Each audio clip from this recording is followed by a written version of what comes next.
أعمالنا خالصة لوجهك ولا تجعل فيها حظا لغيرك يا مقلب القلوب ثبت قلوبنا على دينك آمين. فالسلام عليكم ورحمة الله وبركاته. How's everyone?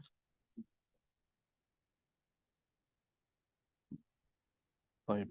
So we continue with the مفعول مطلق. Right? Hmm? Hmm?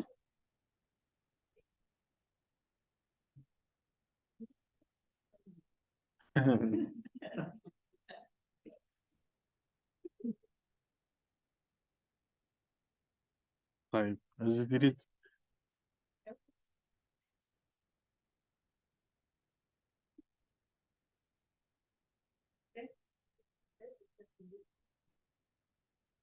Like,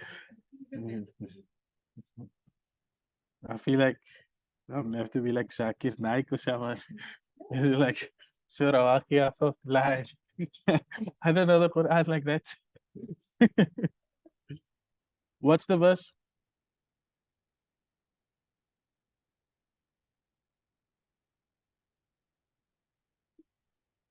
Nusatil Jibali Bassa. Yes, yes, it would be.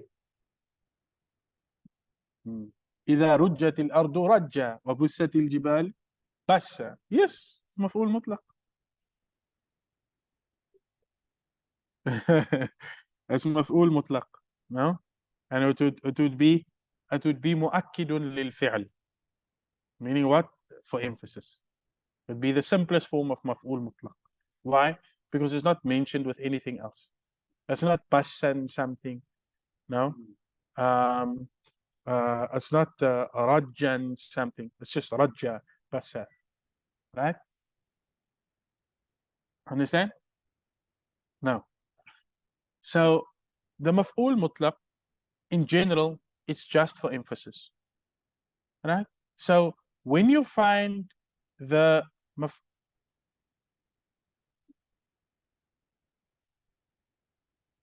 yeah, I don't know. I don't do these things. So what must I now? Stop the lesson. What must I do?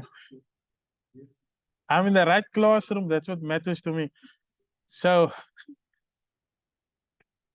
now the maf'ul mutlaq, right, is what? Is you have a verb. Every verb has a noun that can be extracted from it.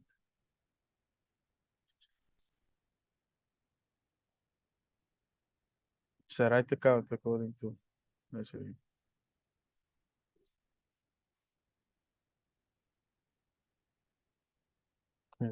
طيب.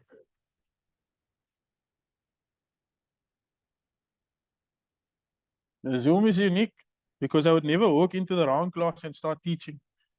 The moment I come and I realize that this is not my second year class, then I go to the other class. La ilaha illallah. Right? طيب. So third year in the Zoom, I walked into the wrong Zoom class. Right? So what's the maf'ul mutlaq? The maf'ul mutlaq is very simple. Right? You have a verb. Every verb has a noun that can be extracted from it, right? That from one perspective can be considered the root noun of that verb. And you call that the masdar. For example, fataha yaftahu means to open, the act of opening. I can extract from that verb a noun, fath.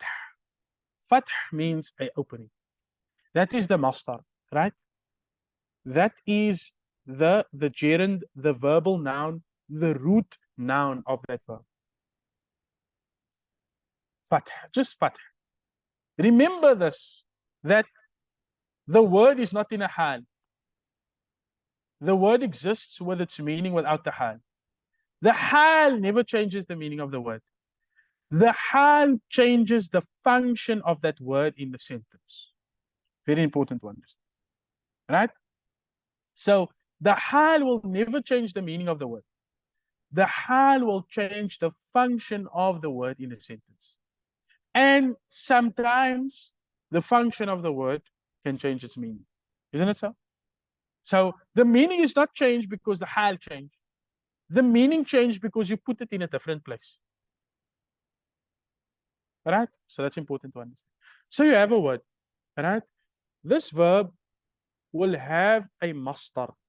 And the mastar is what we explained of, that basic noun that you can extract from it that is related to the verb. So what is maf'ul mutlaq?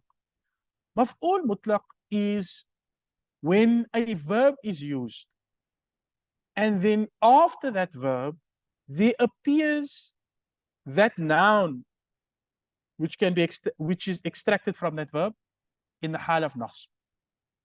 And when that occurs, it happens for emphasis. To emphasize that verb. Fatahuhu, fatahahu fathan. He opened it, I opened it. Right? So what's the default rule of maf'ul mutlaq? The default of maf'ul mutlaq is mu'akkidun lil fi'l. That happens because the user of the language, whether the speaker is Allah subhanahu wa ta'ala or anywhere else in the Arabic language, they do that because they want to emphasize the verb.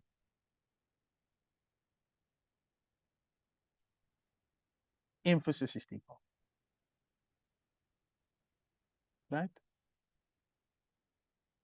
Thereafter, the maf'ul mutlaq may be used to not only emphasize the verb, but to describe how the verb is done. Right?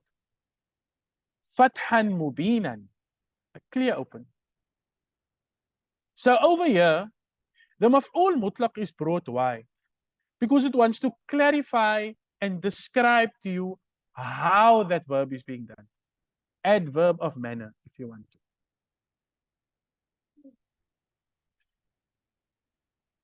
Maf'ul mutlaq mubayyinun lin-naw'.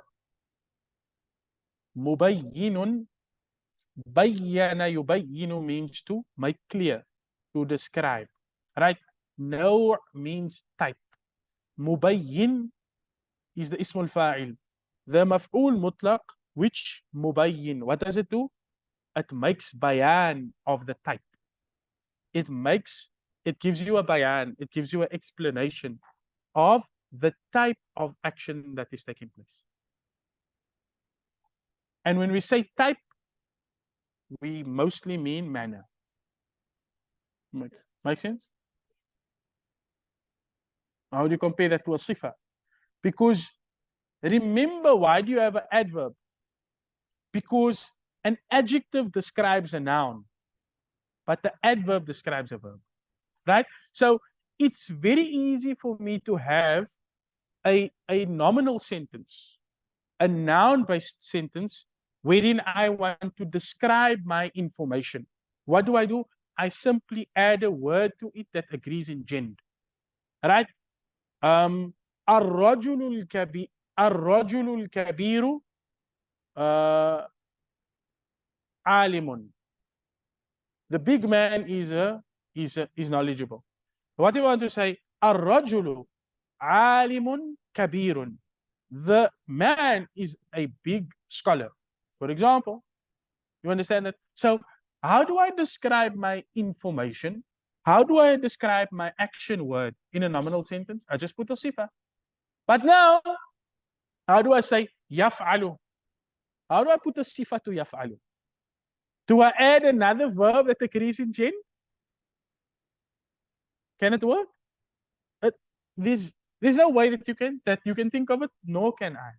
So when you want to describe a verb, what do? You kind of create a mawsoof sifa. Right? So the first way is to bring back the noun. Why? Because when you have a noun, you can add something to the noun to describe. So what do? You take that word fath, you repeat it again, and then you add a sifa to it.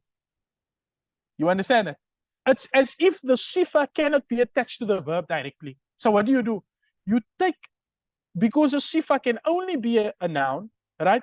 You take the noun out of the verb and you give the noun of the verb a sifa, not the verb itself. You understand? No, I didn't make the language. Somebody else made the language and the rules and all this stuff, right? So that's the difference between the maf'ul mutlaq and the mawsuf sifa from one sense. You understand? So the maf'ul mutlaq is very simple. You must understand it like that. Firstly, that it just wants to emphasize the verb. But sometimes it's not to emphasize the verb, it's to describe the verb. And to describe the verb, you now add another word. You don't only repeat the masdar, right? You don't only say fatahu fathan, but you want to describe the nature of the opening, right? The manner, how was it opened? Mubinan, right? Wadihan, whatever it is.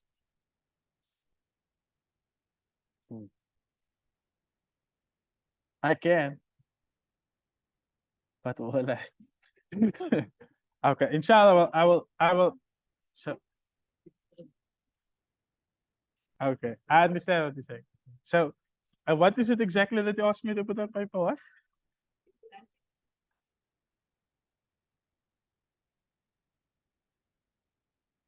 Yeah, but that's I think we must have a whiteboard. Oh, yes, I will agree with the whiteboard. Inshallah, we arrange it next week. I'm very pro the whiteboard, inshallah. Right. So, inshallah, we arrange it next week. So that means I don't have to make the notes. Okay. So also what happens is this, is that sometimes when you introduce to a concept, then a profuse amount of notes confuses you more than anything else. So like, for example, I will tell you something about, and you can ask Mullah Zakaria them about this. At my, at not my school, but in my for my students, for example, when I teach them something, they're required to produce notes out of what I teach. So now I had an assignment, for example, I was teaching the Fatiha for 8 weeks, right? 8 weeks. I was teaching the Fatiha for 8 weeks. So after 8 weeks, they had to write 1,000 words, a linguistic commentary on the Fatiha in English, right? But with the Arabic, right? So what students are this? Grade 8 and 9, right? So some of the students, in fact, I will send you one of the commentaries, right? I wrote 2,000 words. So my students in the primary school and the high school, they know that they can't sit in my class without taking notes. Because at the end of every term, whatever text we're studying, like we studied before Aqidatul Awam, that which I wrote a commentary on, before I wrote a commentary on it, my students wrote a commentary on it. Yeah? So they had to write how many pages? Most of them wrote like 10 pages of commentary, right? So that is my students in the primary school. These are my adult students. No. Don't misunderstand me. I will make the notes, right? Because I think they're valuable.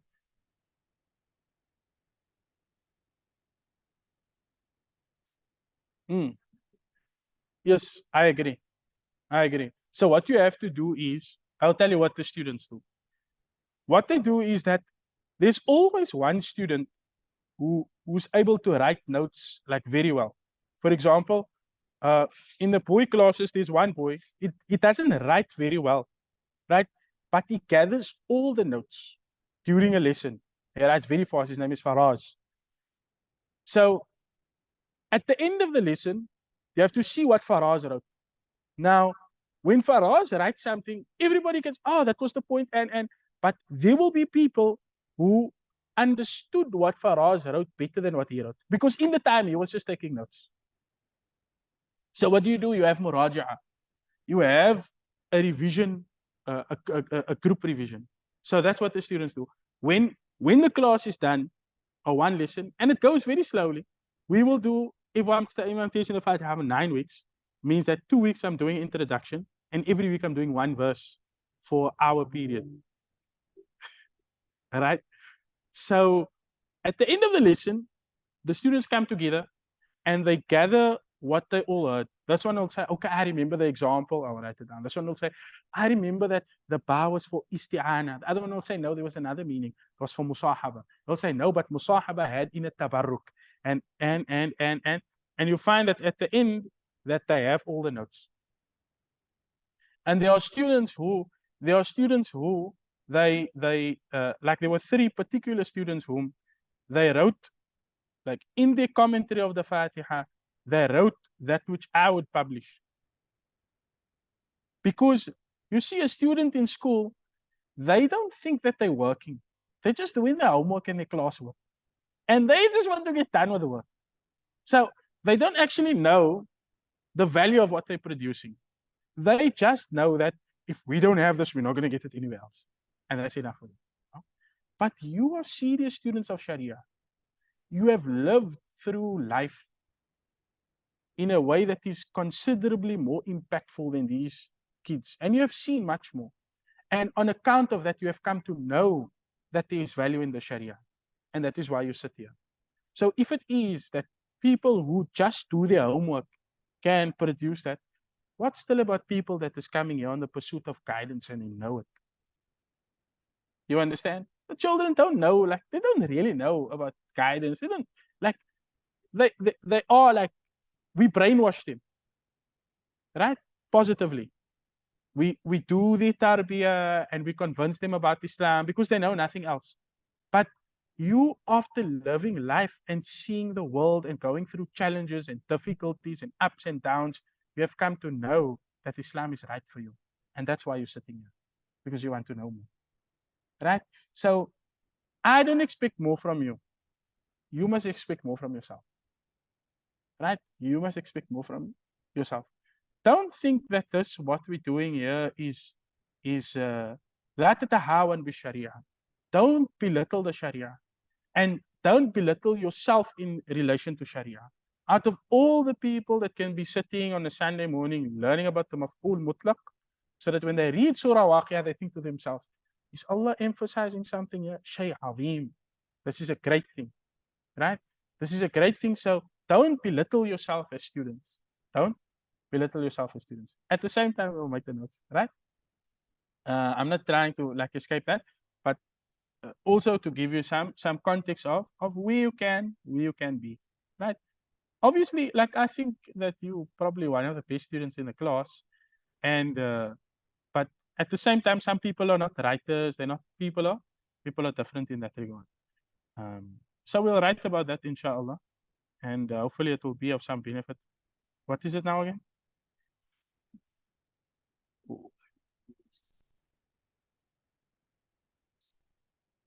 What I think the question is, what's the difference between the mawsuf sifa and maf'ul mutlaq? Is that the question? Right? If we make that the question, then I write to answer that question. Make sense? Right. Okay. Now, so Aparas. Yes, you have to exchange resources, and like it will be beneficial for you if not only making this like a class that you come, you learn and you go, but there's tafa'ul. There's an exchange of sacred knowledge, and you have a community of students. No, you have a community of students who are committed to the Sharia. You know what I'm saying? It's very different from like sitting in a masjid class and you come, you learn, you listen to something, and then you go. But there's a sense of commitment from you, and from that you can produce. Many of the best books have been written, right? The best books that sit in Islamic syllabi have been written by students who gather notes. By students who gather notes. Many of the best commentaries, right? Like The commentaries of the Sahaba on the Quran are simply their notes of the classes with the Prophet ﷺ. Right? So لا تتهاون. Don't think little of what it is that you're doing here. Right? If it is that you will apply a small amount of seriousness, because look, let us also be honest with ourselves, it is part-time. We have committed to a little time and we have other things that we are doing also. But if it is that I am here every Sunday, and then why not do the best that I can? Even if it doesn't mean I'm devoting every day of the week to writing notes or that.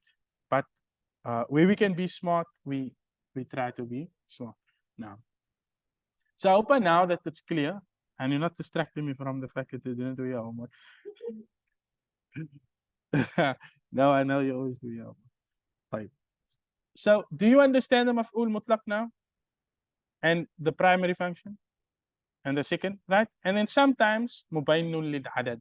Sometimes it will come to explain to you the amount of time something is done. Okay.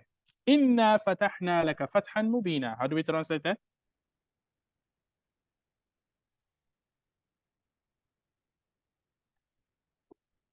How do we translate it?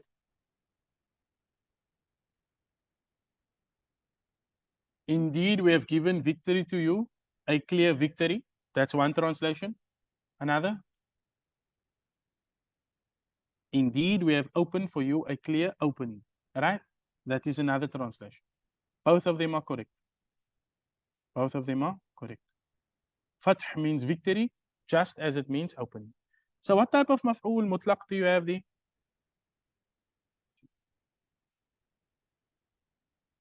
Two. Excellent. Two. Right? And two is mubaynul lin nawa, describing providing a description of the verb. Right. Wallahu anbatakum min al-ardi nabata. What did you have for this?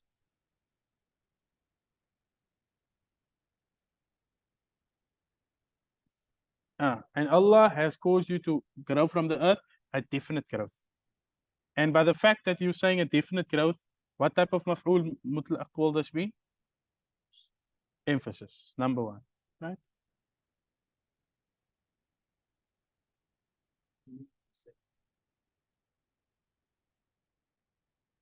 With the word definite.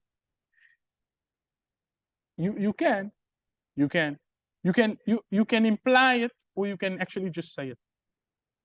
Because you know that the function of that is emphasis. So you use an apparatus in the English language to do what? To show how the Arabic language is being used. And if that means that you must add the word definite, then add the word definite, because you know that it's there to emphasize. You understand? Well, yes, yes. ورتل القرآن ترتيلا.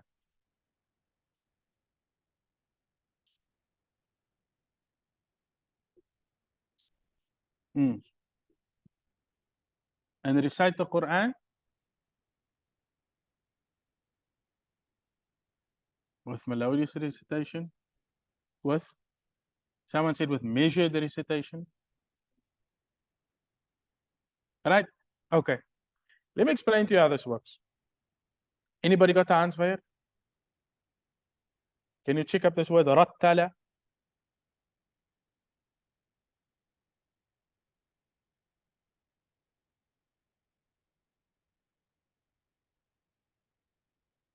Just the word rattala.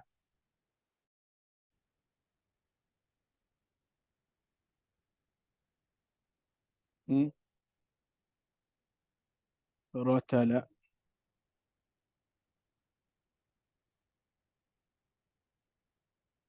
See, ratila yartalu means to be regular, to be well ordered, to be neat, to be tidy. Right? This is answer.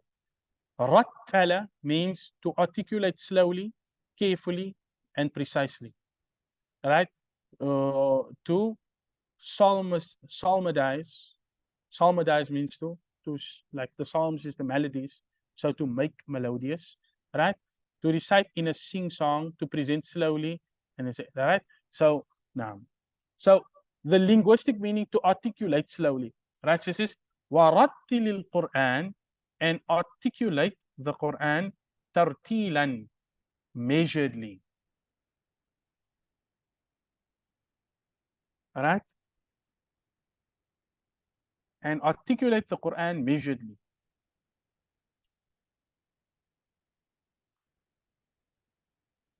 So rattala yurattilu already means to read in an ordered fashion.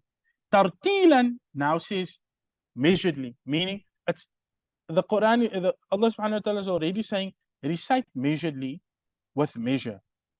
So when you're repeating that, it's like to emphasize how much measure you must have when reciting the Quran. Make sense?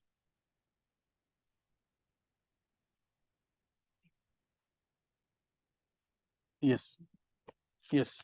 This is more about the measure. This is more about the measure of the sounds of the Quran or the rendition of the Quran as such.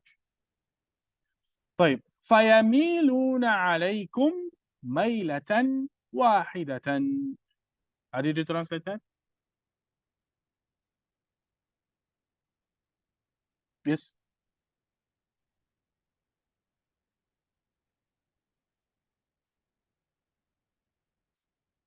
And they will swoop down with you on with one sweeping somebody else.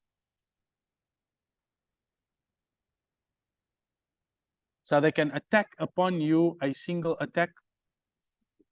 Right?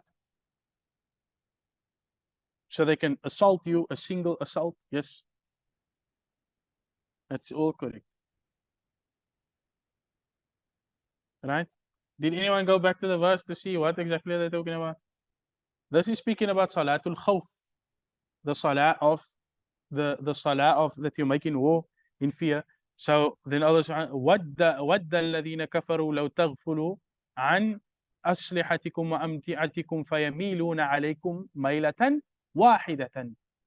The bearers of disbelief would love that you forget about your armor and your weapons, that they may assault you a single assault, that they may attack you a single attack. Right? Meaning what? That they defeat you one time because you're weaponless. So what type of maf'ul is this? Mutlaq? Number 3. Excellent. Mubayyinun lil adad. Right? To specify the number of times a verb will take place. وَتُحِبُّونَ الْمَالَ حُبًّا جَمًّا.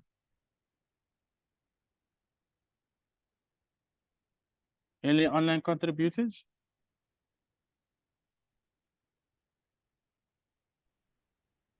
And you love wealth with excess love. And you love wealth with excess love, or excessive love, right? Or immense love, all correct. Hubban jamma, immense love, excessive love, intense love, right? All of that would be correct. What type of maf'ul mutlaq do you have here? Number 3. Number 3? No. Number 1. Number 2. Mubayyinun lin-naw. Right? Description of the verb. Yes, number 2. Then fasbir sabran jamila. I'm sure everybody got this easily.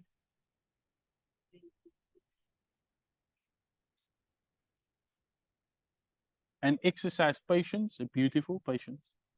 Right?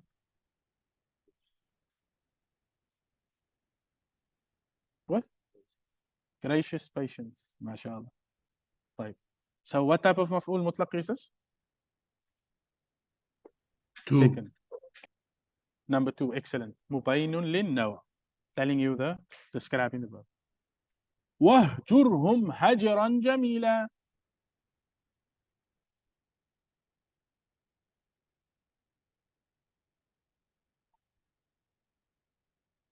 Yes. And depart from them in a beautiful departure.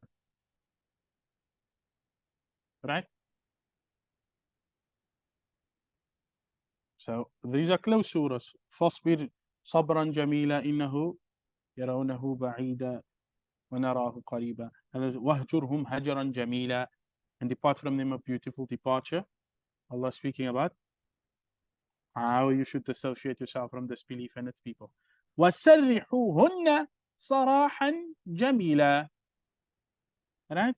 وسرحوهن سراحا جميلا. What surah is this? Ahzab. What's this? 33. What's it? Ahzab. Okay, translate it, one of the else.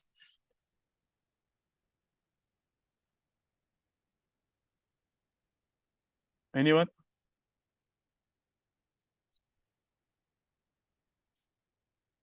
Yes, and release them in a beautiful way. This is now obviously speaking about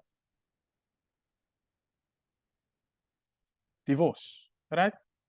إمساك إمساك بمعروف أو تصريح بإحسان. So this is سرح يسرح, right? So release them or separate from them, a beautiful separation. Release them, a beautiful releasing, right? This is the second one of this nature that we have. طيب. Additional examples. So that was what type? صراحا جميلة.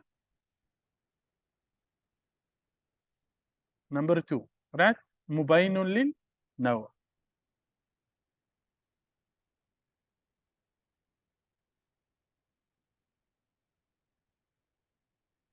Yeah. No. In the context of the verse now.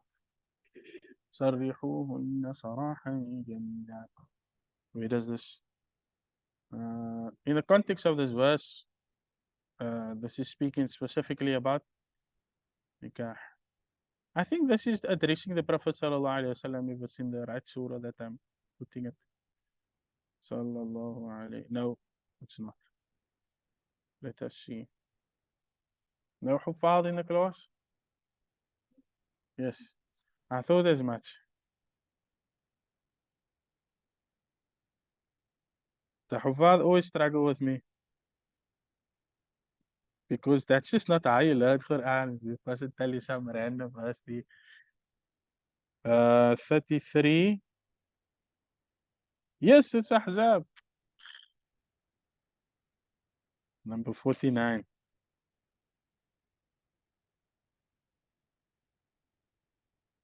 Says, يا أيها الذين آمنوا إذا نكحتم المؤمنات ثم طلقتموهن من قبل أن تمسوهن فما لكم عليهن من عدة تعتدونها فمتعوهن وسرحوهن سراحا جميلا.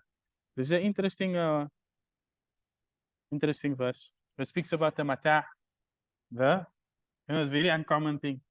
The gift, the mut'ah, the separation gift. Some scholars view it to be wajib. Right? Mut'ah. Not of the Shias. Not the mut'ah of the Shias. This is a mut'ah of the Shafi'i school. They speak about when you say you separate from a woman, right? And you say you married a woman, you didn't consummate the marriage and you separate. So there's a mut'ah. And some scholars say no, when you separate in general, there's a mut'ah, right? But this verse speaks about with إذا نكحتم النساء, when you get married to a woman, right? And then طلقتموهن من قبل أن تمسوهن, you divorced them before you had touched them, meaning you didn't consummate the marriage, right? You didn't have conjugal relations. Then there's not for them عدة تعتدونها. They have no iddah, right? So then Allah subhanahu wa ta'ala says, then متعوهن, give them a mata, give them a mut'ah, give them a gift, right? Meaning what? You'll get half of mahrul mithal or half of the mahr. For example, if the mahr was, I don't know, 5,000 rands, say give her 2,500 rands, and that's as a mut'ah. And so some scholars view that mut'ah to be wajib, You must give her half of the mahar, right? وَسَرِّحُوهُنَّ صَرَاحًا جَمِيلًا, and then separate nicely, right?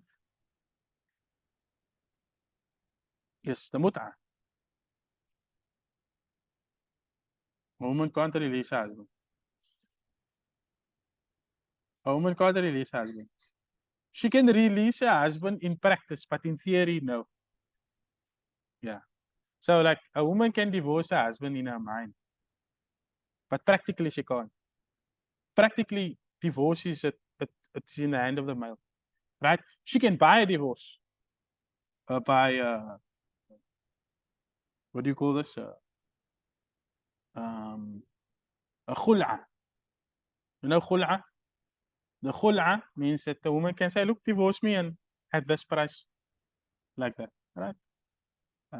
طيب. The laws of nikah is like unique. There were many, as I studied nikah, there were many things that I didn't come to understand, like, until coming to that. Like, I thought the Sharia was harsh to ladies. I thought that. When I first studied nikah, I thought, how can this be like this? Right?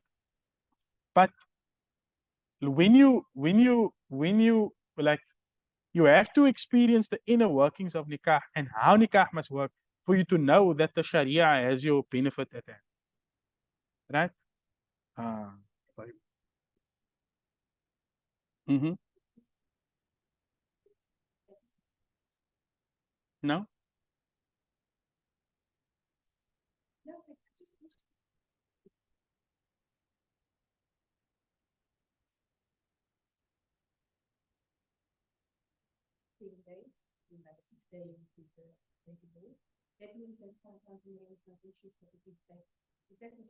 Yes. So meaning what? Meaning that he only has to give her half the mahar. The mahar is wajib, but oftentimes the mahar is not like paid immediately. Right? So we're saying that if he consummates the marriage, right, and he didn't give her the mahar, then even if he divorces her, he owes her 100% of the mahar. You understand? But if he marries her, he didn't give her the mahar, and he divorces her, and they didn't consummate the marriage, then he only has to give her half the mahar. But either way, he must give her the mahar. You understand? Right. Because marriage is tahlilul abda'. It is to make permissible that which was impermissible. And the only thing that was impermissible before marriage was the Buddha, was the capacity to have relations. You understand? So it's not so much this for that. Like scholars clearly say that like the male in a marriage, he doesn't own the female, and he doesn't own the private parts, but he has rights to access. You understand that? And so, like, it's not that the mahar is that price. It's just that something is set up like in favor of the female. The price is the nafaqah.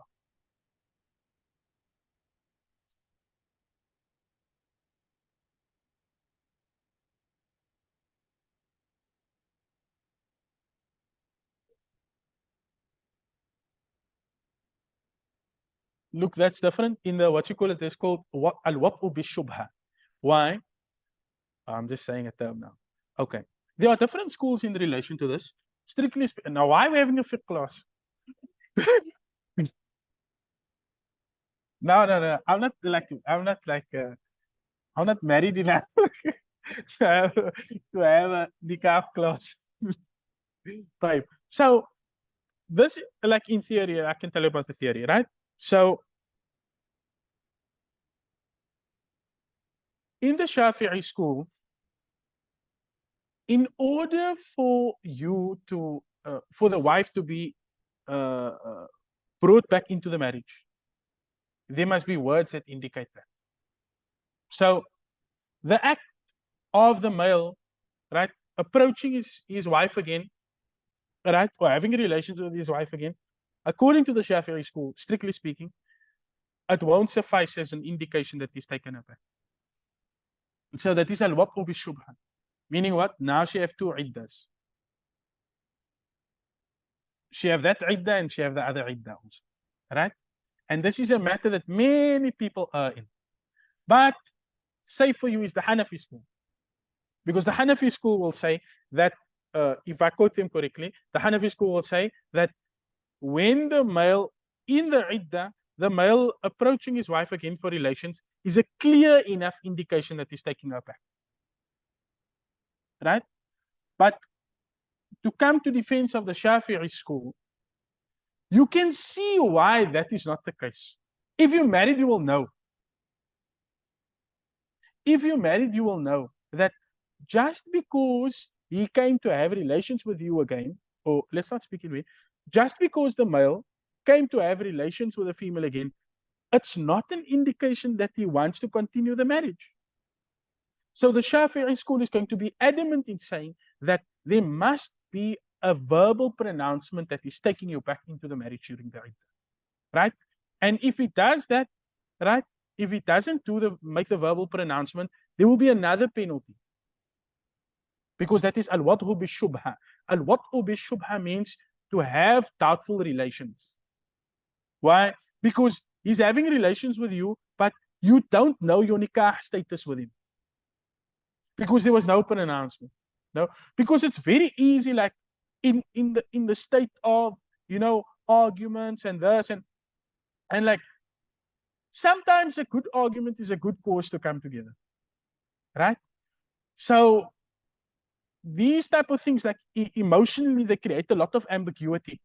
And to safeguard you from the danger that is the emotional ambiguity of marital dispute, the Shafi'i school says, look, come to the